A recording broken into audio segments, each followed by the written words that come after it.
আল্লাহর নবী সাল্লাল্লাহু আলাইহি ওয়াসাল্লাম বলেন, ইগতানিম খামসান ক্বাবলা খামসিন।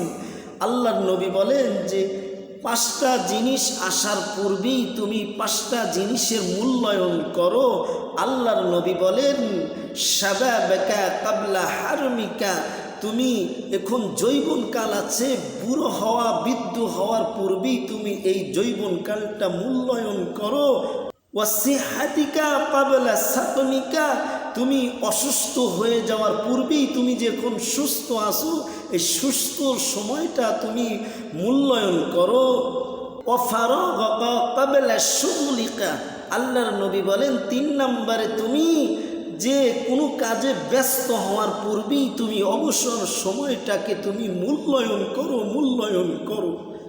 ও হায়াতিকা ক্বাবলা মাউতিকা, আল্লাহর নবী বলেন যে তোমার এখন হায়াত নামক দৌলত আছে, মৃত্যুটা আসার আগেই হায়াতের মূল্যায়ন করো। ও গিনাকা ক্বাবলা ফাকরিকা, আল্লাহর নবী বলেন তুমি এখন ধনী আছো, অর্থ সম্পদের মালিক আছো, তুমি গরিব হওয়ার আগেই তুমি এই অর্থ সম্পদগুলো আল্লাহর কাজে ব্যয় করিয়া তুমি এটা মূল্যায়ন করো। তার মানেই হলো 5টা জিনিস আসার পূর্বেই তুমি এই 5টা জিনিসের মূল্যায়ন করো, বিপরীত যে 5টা জিনিস আসবে এইটার মূল্যায়ন করো।